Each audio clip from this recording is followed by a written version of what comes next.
So in history class, in our culture, you're taught certain myths about who we are, okay? So I'm going to go over some of these myths and show you they're wrong, explain why we have these myths, okay?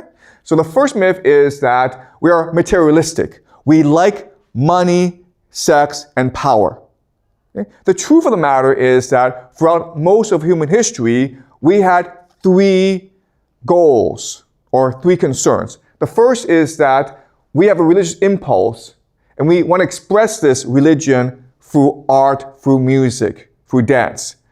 And what I mean by religion, I mean that we have three questions in our heads. The first question is, where do we come from? Second question is, why are we here? And the third question is, where are we going? That's why we had religion, to answer these three questions. Okay? And that's why we still have religion today. Second thing about us is that we're all diverse and we want to differentiate ourselves. We want to stand out. And the last thing is, we are curious and we want to explore. That's fundamentally who we are. Then the question then is, why are we telling you that we're materialistic? And the answer is, it's better to control you, okay? So in a society, there's a hierarchy, and the people in charge, they want you to work hard. They want you to be obedient. But if you believe that you want to explore, then you're not going to be obedient enough, okay? Does that make sense?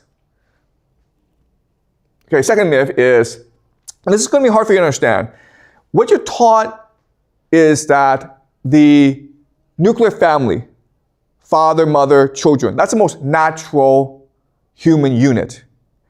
And it's not true. Actually, if you look at most ancient societies, the most natural organization is that women are usually in control. Why? Because women have complete autonomy over their bodies. So they can choose who to have sex with. And that's where the power comes from. They control access to sex, which gives men pleasure. And with this power, they often choose to sleep with as many men as possible. Okay? And there are three reasons why they choose this strategy.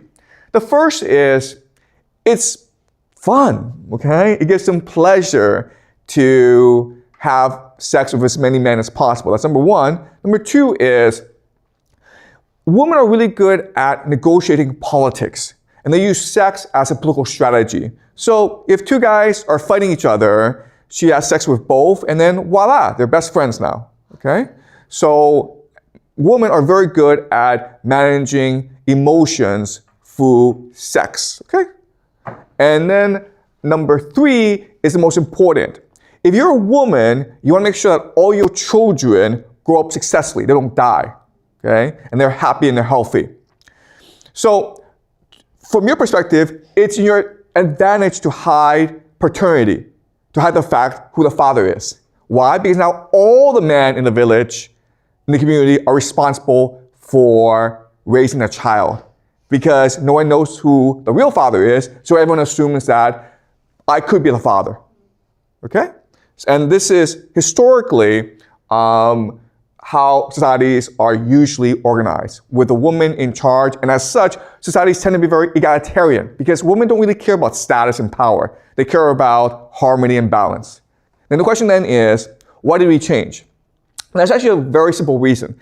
The simple explanation is in order to produce more children. Because if you're a woman, you don't want to have too many children. You want to make sure that all your children have access to resources, but you also want to stay healthy, right? If you have too many children, it's possible you could die in childbirth. It's also possible that your children die in childbirth as well. So women have always practiced population control. But when we switch to a patriarchy, now we can have as many children as possible, okay? Because now women are basically become slaves, and their main duty is to have as many children as possible. And that's why after the transition from matriarchy to patriarchy, a lot of women start to die, okay? So that's number two. Number three is humans believe in survival of the fittest. And that's not true. Historically, if you look at how societies are organized, we tend to be compassionate. We look after the ill. We look after the elderly. We look after the weak. Okay, that's who we are. We have empathy. We care about other people. So why do we believe in survival of the fittest? It's to create fear and anxiety, okay? If you have fear and anxiety, you work harder, but also it's easier to control you. Okay. Any questions so far? Okay, all right, let's continue. Number 4, humans have gotten smarter over the centuries. And one thing that you will learn in this class is that's not true. Humans have always been smart, but we've expressed our intelligence in different ways. So primitive cultures, they express themselves through art. They had better memories, they were more sensitive, and they were more resilient than we are. So why are we taught that we're smarter? The answer is confirmation bias, because everyone likes to believe that we're smarter than the people who came before us. Okay? So now let me give you an example of how smart they were. So let's just say that you have a boat and you want to navigate the Pacific. Okay? That's very hard to do, and you usually need a computer. Why? Because there's so much information that you need to process in order to navigate the ocean. Okay, so let's go over some of the information.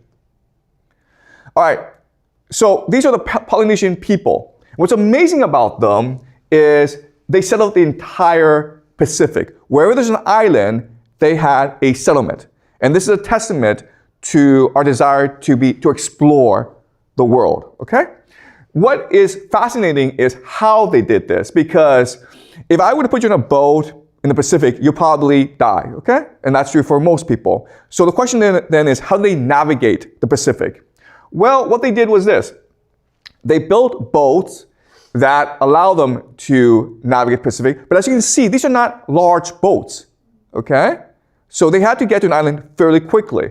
So what they needed to do was read the stars. So in their heads, they were able to map up the stars, and from the stars, figure out exactly where they were. They also had to memorize oceanic currents, okay? How the oceans were moving in order to better navigate the ocean. Also, every island has its own distinct oceanic ecosystem, okay? So there's so much information that they have to take in. They have to look at the wind, they have to look at the oceanic currents, they have to look at the stars. And that's why we have computers to do this for us today. But back then, they didn't have computers. So they had to do this all in their heads, okay?